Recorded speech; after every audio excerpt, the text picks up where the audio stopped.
TS EdCET ద్వారా ఎవరైతే BEd చేద్దాం అనుకుంటున్నారో మనకు ఈరోజు నైట్ లోపు ఎప్పుడైనా మనకు వెబ్సైట్లో అప్డేట్ చేస్తారండి. ఫేజ్ 1కి సంబంధించిన సీట్ అలాట్మెంట్ ఆర్డర్ వస్తుంది. సో మీకు గవర్నమెంట్ కాలేజ్ కావచ్చు, ప్రైవేట్ కావచ్చు, ఏదో ఒక కాలేజ్ అయితే వస్తుంది. సో చాలా స్టూడెంట్స్కి కొన్ని డౌట్స్ ఉండడం జరుగుతుంది. ఫస్ట్ వచ్చేసి ఫీజు రియంబర్స్మెంట్ ఎవరికి వస్తుంది, ఎంత వస్తుంది. సెకండ్ వచ్చేసి లైక్ ఏజ్ క్రైటీరియా కూడా చాలా ఇంపార్టెంట్ ఇక్కడ. సో ఏ ఏజ్ వాళ్ళకు ఫీజు రియంబర్స్మెంట్ వస్తుంది, ఎందుకంటే బీఎడ్ అనేది 25 ఇయర్స్ వాళ్ళు చేస్తారు, 30 ఇయర్స్ వాళ్ళు చేస్తారు, 35 ఇయర్స్ వాళ్ళు చేస్తారు. చాలామంది గవర్నమెంట్ టీచర్ అవ్వాలనుకునే వాళ్ళు అందరూ చేస్తారు కాబట్టి సో అదొకటి ఎక్స్ప్లెయిన్ చేస్తాను. థర్డ్ వచ్చేసి మీకు ఇందులో ఫేజ్ 1లో సీట్ రాకపోతే సపోజ్ ఎక్కువ వేకెన్సీస్ ఉంటే మళ్ళీ ఇంకొక ఫేజ్ పెడతారు, లేదంటే మీరు ప్రైవేట్ కాలేజ్కి డైరెక్ట్ వెళ్ళి అడ్మిషన్స్ కూడా తీసుకోవచ్చు ఎవరైతే టీఎస్ ఎడ్సెట్ పాస్ అయిన వాళ్ళు. సో ఇలాంటి ఇంపార్టెంట్ పాయింట్స్ అన్నీ చెప్పడం జరుగుతుంది. సో వీడియో ఎండ్ వరకు చూడండి, అన్ని ఇంపార్టెంట్ పాయింట్స్ మాత్రమే కవర్ చేశాను. సో ఫస్ట్ వచ్చేసి మనకు ఫీజు రియంబర్స్మెంట్ గురించి చెప్తాను. సో ఫస్ట్ వచ్చేసి మనకు బీఎడ్ క్వాలిఫికేషన్ వచ్చేసి ఎవరన్నా డిగ్రీ ఆర్ బీటెక్ అంటే ఒక డిగ్రీ ఉన్న వాళ్ళు బీఎడ్ వేసుకోవచ్చు. సో ఫస్ట్ వచ్చేసి మనకు డిగ్రీ తర్వాత బీఎడ్ వేసే వాళ్ళు కావచ్చు, ఆర్ బీటెక్ తర్వాత బీఎడ్ కూడా వేసుకోవచ్చు. అలా ఉన్న వాళ్ళకు మీరు ఏ క్యాస్ట్ అన్నా పర్లేదు, మీకు ప్రాపర్గా ఇన్కమ్ సర్టిఫికేట్ ఉంటే ఎస్సీ, ఎస్టీ, బీసీ, మైనారిటీస్ వాళ్ళకు మీకు ఫీజు రియంబర్స్మెంట్ వస్తుంది. డిగ్రీ తర్వాత బీఎడ్ వేసే వాళ్ళకు అందరికి వస్తుంది. అదే ఎవరైతే డిగ్రీ తర్వాత పీజీ చేసిన వాళ్ళు ఉంటారు, పీజీ తర్వాత బీఎడ్ చేద్దాం అనుకుంటారు, అంటే పీజీ తర్వాత ఎవరైతే బీఎడ్ చేద్దాం అనుకుంటున్నారో ఇక్కడ మనకు higher education to lower education వస్తున్నారు కాబట్టి ఇక్కడ కొందరికి ఫీజు రియంబర్స్మెంట్ ఇవ్వరు. సో ఇక్కడ మనకు ఎస్సీ, ఎస్టీ వాళ్ళకి ఇస్తారు. మీరు డిగ్రీ తర్వాత బీఎడ్ అన్న వేసుకోండి, పీజీ తర్వాత బీఎడ్ అన్న వేసుకోండి, మీకు ఎస్సీ, ఎస్టీ వాళ్ళకు ఇన్కమ్ సర్టిఫికేట్ వితిన్ 2 lakhs ఉంటే మీకు పక్కా ఫీజు రియంబర్స్మెంట్ వస్తుంది. కానీ బీసీ వాళ్ళకు ఎవరైతే పీజీ తర్వాత బీఎడ్ చేద్దాం అనుకుంటున్నారో మీకు ఫీజు రియంబర్స్మెంట్ రాదు. ఎప్పుడు వస్తుంది అంటే డైరెక్ట్ డిగ్రీ తర్వాత బీఎడ్ చేస్తే మీకు వస్తుంది. అండ్ ఎవరైతే డిగ్రీ, బీఎడ్, పీజీ ఈ విధంగా వేస్తే బీసీ వాళ్ళకు బీఎడ్లో వస్తుంది, పీజీలో కూడా వస్తుంది. సో ఇవి కొందరు తెలియవండి, సో అలా మిస్టేక్స్ చేయడం జరుగుతుంది. మీరు డిగ్రీ తర్వాత బీఎడ్ చేయాలి, బీఎడ్ తర్వాత పీజీ చేయాలి, ఇది పర్ఫెక్ట్ ఆర్డర్.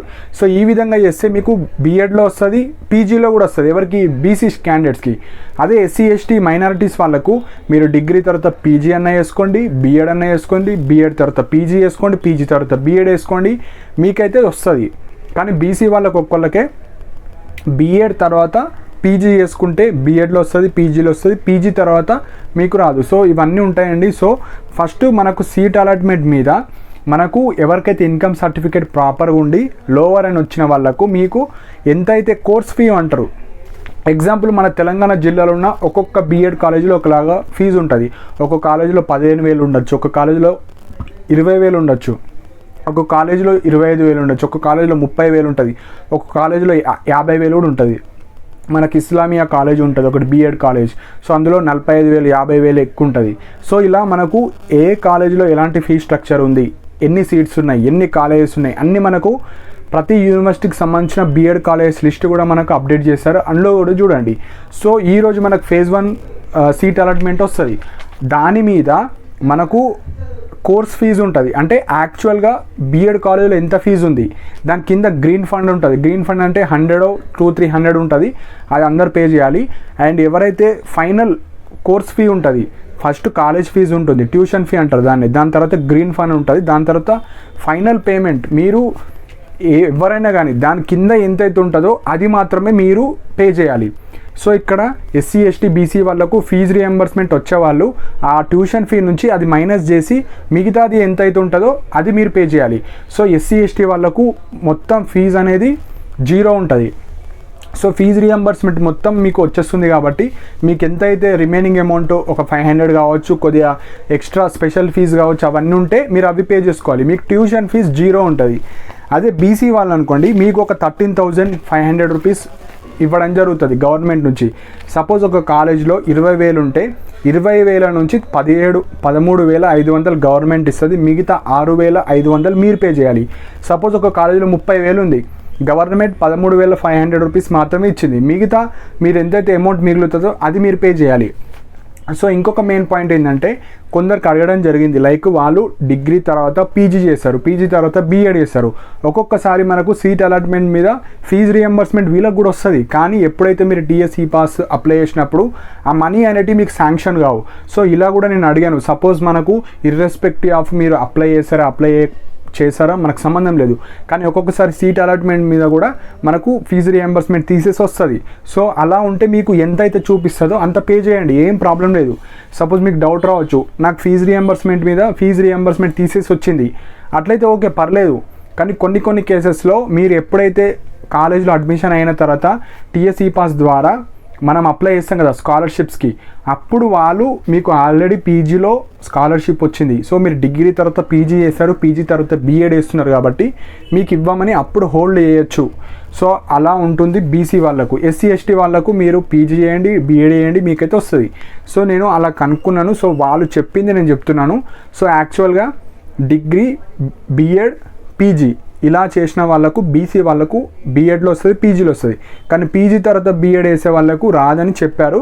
సో కాకపోతే మనకు ఫేజ్ 1 సీట్ అలాట్మెంట్ మీద మీకు ఫీజు రియంబర్స్మెంట్ రాకపోని మనకు ఫైనల్ అమౌంట్ ఎంత వస్తుందో అంత మీరు పే చేయాలి బీసీ వాళ్ళు. ఎస్సీ ఎస్టీ వాళ్ళకు ట్యూషన్ ఫీజు 0 చూపించి ఎంతైతే స్పెషల్ ఫీ కావచ్చు, గ్రీన్ ఫండ్ కావచ్చు, ఎంతైతే చూపిస్తుందో అది మీరు పే చేయాలి. సో ఎలా పే చేయాలి, మనకు సీట్ అలాట్మెంట్ మీద ఉంటుంది, you should pay your tuition fee, debit card కావచ్చు, ఇంటర్నెట్ బ్యాంకింగ్ కావచ్చు. సో మెయిన్ పాయింట్, మీరు మీ డెబిట్ కార్డ్తోనే పే చేయండి. నెట్ షాప్ కావచ్చు, మీ సేవ కావచ్చు, ఎవరిది కూడా యూజ్ చేయకండి. ఏమన్నా రీఫండ్ అయినా, ఏమన్నా టెక్నికల్ ఇష్యూస్ ఉన్నా మీ అకౌంట్కే మనీ ట్రాన్స్ఫర్ అవుతాయి కాబట్టి ఎట్టి పరిస్థితుల్లో వాళ్ళే వాడకండి. మీ దగ్గర లేకపోతే మీ ఇంట్లో చుట్టాలది ఎవరిదైనా ఉంటే అది తీసుకొని మీరు మనీని పే చేసుకోవాలి. సో ఫస్ట్ మీరు మనీ పే చేసిన తర్వాత మనకు అక్నాలెడ్జ్మెంట్ కావచ్చు, జాయినింగ్ రిపోర్ట్ కావచ్చు వస్తుంది. సో అవి డౌన్లోడ్ చేసుకొని మన ఒరిజినల్ సర్టిఫికేట్స్ అండ్ వాటి యొక్క జిరాక్స్ సెట్స్ అన్నీ తీసుకొని టీసీ మీకు ఎక్కడైతే కాలేజీలో వస్తుందో అక్కడ టీసీ ఇచ్చేసి మన ఫిజికల్గా వెరిఫికేషన్ వెళ్ళి అన్ని సర్టిఫికేట్స్ ఓకే అన్న తర్వాత వాళ్ళు మనకు సీట్ అనేది ఫైనల్ సీట్ వచ్చేస్తుంది. ఆ విధంగా మనకు కౌన్సిలింగ్ ఉంటుంది. సో ఇది మనకు కౌన్సిలింగ్. సెకండ్ వచ్చేసి మనకు ఏజ్ క్రైటీరియా కూడా ఉంటుంది. సో ఇక్కడ బీఎడ్ అనేది ఎక్కువ మంది చేయడం జరుగుతుంది, ఎందుకంటే మ్యారీడ్ ఉమెన్ వాళ్ళు కావచ్చు, సో ఎవరైతే గవర్నమెంట్ టీచర్ అవ్వాలనుకున్న వాళ్ళు కూడా అవ్వచ్చు. సో ఇక్కడ మెయిన్గా మనకు ఏజ్ క్రైటీరియా కూడా ఉంటుంది స్కాలర్షిప్స్కి. సో మెయిన్ పాయింట్ వచ్చేసి ఈబీసీ వాళ్ళు కావచ్చు, మైనారిటీస్ వాళ్ళు కావచ్చు, డిసేబుల్డ్, సో వీళ్ళందరూ ఒక కేటగిరీ స్టూడెంట్స్. సో వీళ్ళకు లెస్ దాన్ 30 years ఉంటేనే మీకు స్కాలర్షిప్స్ రావడం జరుగుతుంది. అంటే EBC, minorities, disable students less than or equal to 30.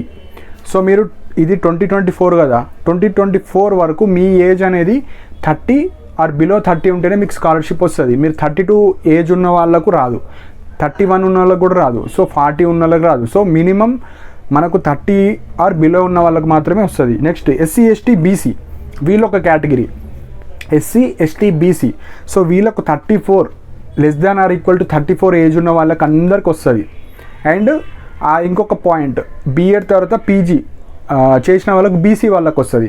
So SC ST BC వాళ్ళకు 34 ఏజ్ అండ్ బిలో వాళ్ళకు మాత్రమే వస్తుంది. ఒక 35 క్యాండిడేట్ ఎస్సీ ఎస్టీ అతను వచ్చాడు, అతనికి ఇవ్వరు, మీకు ఇన్కమ్ సర్టిఫికేట్ ఉన్న ఇవ్వరు, ఎందుకంటే మీరు స్టూడెంట్ కాదు అక్కడ.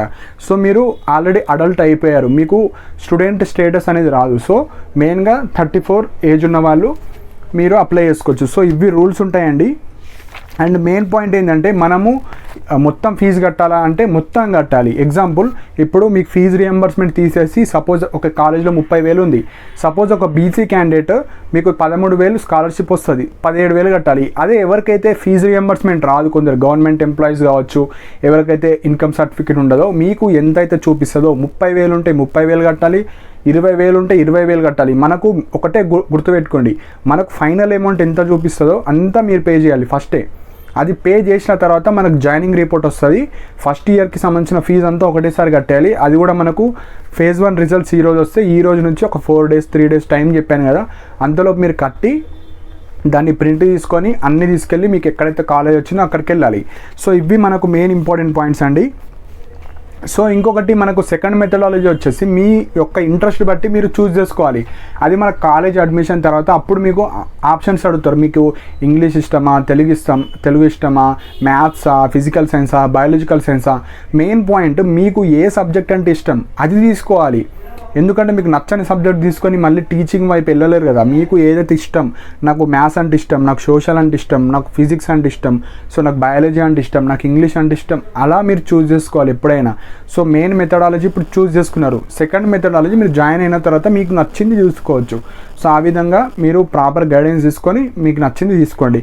నెక్స్ట్ వచ్చేసి మనకు ఒక 20 to 30% ఆఫ్ సీట్స్ మనం ప్రైవేట్గా కూడా వెళ్ళి పేమెంట్ సీట్స్ ద్వారా తీసుకోవచ్చు. ఎగ్జాంపుల్, కొందరికి ఒక మీ జిల్లాలోనే బీఎడ్ చేద్దాం అనుకుంటారు, కానీ మీకు వెబ్ కౌన్సిలింగ్ ద్వారా రాలేదు. కానీ నా ఇల్లు పక్కన ఒక బీఎడ్ కాలేజ్ ఉంది, అందులో నాకు సీట్ కావాలంటే మీరు డైరెక్ట్ వెళ్ళి టీఎస్ ఎడ్సెట్ ఎవరైతే క్వాలిఫై అయినా ఉన్నారో మీకు నచ్చిన గవర్నమెంట్ కాదు, ఓన్లీ ప్రైవేట్ కాలేజెస్లలో వెళ్ళి మీరు ఫాస్ట్గా కౌన్సిలింగ్ ప్రాసెస్లో ఉన్న సీట్స్ మీరు ఫిల్ చేసుకోవచ్చు. సపోజ్ ఈరోజు రిజల్ట్స్ వస్తాయి, సపోజ్ మీకు సీట్ రాలేదు, సీట్ రాకపోతే మీరు డైరెక్ట్గా ఏదో ఒకటి బీఎడ్ కాలేజ్కి వెళ్ళి మీ కాలేజ్లో వేకెన్సీస్ ఉన్నాయా, నేను బీఎడ్ చేద్దాం అనుకుంటున్నాను అనుకుంటే వాళ్ళకి అడిగి, అందులో కూడా మెథడాలజీస్లో మీరు మ్యాథ్సా, ఫిజిక్సా, బయాలజికల్ సైన్సా అది చూసి అందులో సీట్ వేకెన్సీస్ ఉంటే మీకు ఇస్తారు, లేదంటే ఇవ్వరు. సో ప్రతి ప్రైవేట్ కాలేజీలో వాళ్ళు అమ్ముకుంటారు కాబట్టి తొందరగా వెళ్ళడానికి ట్రై చేయండి. ఈరోజు సీట్ అలాట్మెంట్ వస్తుంది, మీకు సీట్ వస్తే ఓకే, మీకు డైరెక్ట్ వెబ్ కౌన్సిలింగ్ ద్వారా వెళ్ళండి. సీట్ రాకపోతే ఇక మనకు ఫేజ్ 1లో రాలేదంటే మనకి ఇంకా ఫేజ్ 2లో కొంచెం 50% ఛాన్సెస్ ఉంటాయి. సో మీకు నచ్చిన కాలేజ్కి వెళ్ళి సీట్స్ ఉంటే అడ్మిషన్ తీసుకోండి, సీట్ లేకపోతే మళ్ళీ వెబ్ ఆప్షన్స్ పెట్టండి, అప్పుడు వస్తుంది. అండ్ ఈ ఫేజ్ 2కి సంబంధించిన ఇంకా అప్డేట్ లేదు కాబట్టి వాళ్ళు ఫేజ్ 1 తర్వాత ఎంతమంది అయితే స్టాటిస్టిక్స్ ఉంటాయి, ఎంతమంది అడ్మిషన్ తీసుకున్నారు, ఎంతమంది వేకెన్సీస్ ఉన్నాయి, ఎంతమంది అలాట్ అయినా కూడా వాళ్ళు కాలేజ్కి వెళ్ళలేరు, అవన్నీ చూసిన తర్వాత డీటెయిల్డ్ నోటిఫికేషన్ మళ్ళీ రిలీజ్ చేస్తారు. సో అప్పుడు మీరు అప్లికేబుల్. సో ఈరోజు మనకు రిజల్ట్స్ రాగానే మీకు సీట్ వస్తే ఓకే, లేదు అంటే మీకు నచ్చిన కాలేజ్ కావచ్చు, మీకు తెలిసిన కాలేజీలో వెళ్ళి మీ మెథడాలజీకి సంబంధించిన సీట్స్ ఉన్నాయా లేవో కనుక్కొని అందులో అడ్మిషన్ తీసుకోవచ్చు. సో వీటినే పేమెంట్ సీట్స్ అంటారు. వాళ్ళు ఎంత డిమాండ్ చేస్తే అంత మనీ ఇవ్వాల్సి వస్తుంది, ఎందుకంటే బీఎడ్ చేస్తే మన గవర్నమెంట్ జాబ్, గవర్నమెంట్ టీచర్కి ఎలిజిబుల్. సో వాళ్ళు ఎంత అడిగితే అంత ఇవ్వాల్సి వస్తుంది. సో ఇవి మెయిన్ పాయింట్స్ అండి. సో ఫీజు రియంబర్స్మెంట్, ఏజ్, మనకు స్కాలర్షిప్ ఏజ్, బీఎడ్, పీజీకి ఉన్న డిఫరెన్స్, ఎవరికి స్కాలర్షిప్ వస్తుంది, అండ్ మనం ఎలా మనీ పే చేయాలి, డెబిట్ కార్డే యూజ్ చేసుకోండి. మనకి ఈరోజు నైట్ వర్క్ అన్న రావచ్చు, ఈరోజు కూడా రాకపోతే రేపు మార్నింగ్ అన్నా వస్తాయి. సో రిజల్ట్స్ అయితే వస్తాయి. రెగ్యులర్గా మీరు వెబ్సైట్ని విజిట్ చేస్తూనే ఉండండి. సో మెయిన్గా మీకు స్కాలర్షిప్ రాకపోని అది పక్కన పెట్టి మనకు సీట్ అలాట్మెంట్ మీద ఎంత వస్తుంది అది పే చేయాలి. సపోజ్ నాకు ఫీజు రియంబర్స్మెంట్ ఎలిజిబుల్ అయ్యి కూడా నాకు రాలేదు అనుకుంటే అప్పుడు మాత్రమే మీరు టీఎస్ ఎడ్సెట్కి సంబంధించిన వెబ్సైట్లో మనకు హెల్ప్ డెస్క్ నంబర్స్ ఉంటాయి, వాళ్ళకి కాల్ చేసి సార్ నా హాల్ టికెట్ నెంబర్ ఇది, ఒకసారి మీరు చెక్ చేయండి, మా ఫాదర్ ఇన్కమ్ <2 lakhs ఉంది, <1.5 lakhs ఉంది, కాకపోతే నాకు ఫీజు రియంబర్స్మెంట్ రాలేదు, నేను ఎస్సీ ఎస్టీ అబ్బాయినే, నేను లేకుంటే బీసీ అబ్బాయిని అనుకుంటే వాళ్ళు వితిన్ స్పాట్లో చూసి మళ్ళీ వెరిఫై చేసి మళ్ళీ ఇంకొక లిస్ట్ మీకు సపరేట్గా ఇస్తారు అదే వెబ్సైట్లోనే. సో ఇవన్నీ ఉంటాయి కాబట్టి మీరు ప్రాపర్గా అన్ని పర్సనల్ డీటెయిల్స్, ఎడ్యుకేషనల్ డీటెయిల్స్ అన్నీ పర్ఫెక్ట్ పడ్డాయా, ఫీజు రియంబర్స్మెంట్ వచ్చిందా, మనకు ఇన్కమ్ సర్టిఫికేట్ ఉందా, అన్నీ చూసుకొని అప్పుడు మాత్రమే మీరు ఫైనల్ సబ్మిట్ అంటే అక్నాలెడ్జ్మెంట్ కోసం ఫీజు కట్టి ఆ సీట్ని బుక్ చేసుకోవాలి. సో ఇవ్వండి, ఈ వీడియోలో కంప్లీట్గా అన్ని ఇంపార్టెంట్ పాయింట్స్ కవర్ చేశాను. ఇంకా ఏమైనా డౌట్స్ ఉంటే కింద కమెంట్ సెక్షన్లో మెన్షన్ చేయండి. సో రిజల్ట్ చూసుకోండి. రిజల్ట్ చూసుకున్న తర్వాత ఎవరైతే బీసీ వాళ్ళకు సపోజ్ పీజీ తర్వాత బీఎడ్ చేశారనుకోండి, సపోజ్ మీకు ఫీజు రియంబర్స్మెంట్ వస్తే వచ్చింది మాకు కూడా అని కింద కమెంట్ సెక్షన్లో మెన్షన్ చేయండి. సపోజ్ రాకపోతే రాలేదు, మాకు as it is income certificate ఉన్నా కూడా మాకు రాలేదు అని కమెంట్ సెక్షన్లో మెన్షన్ చేయండి. ఎస్సీ ఎస్టీ వాళ్ళకైతే ఫీజు రియంబర్స్మెంట్ వస్తుంది, రాకపోతే కాల్స్ చేయండి. బీసీ వాళ్ళకు ఎవరైతే బీఎడ్ తర్వాత లైక్ డిగ్రీ తర్వాత బీఎడ్ వేస్తే మీకు ఫీజు రియంబర్స్మెంట్ వస్తుంది, ఎలాంటి ప్రాబ్లం లేదు.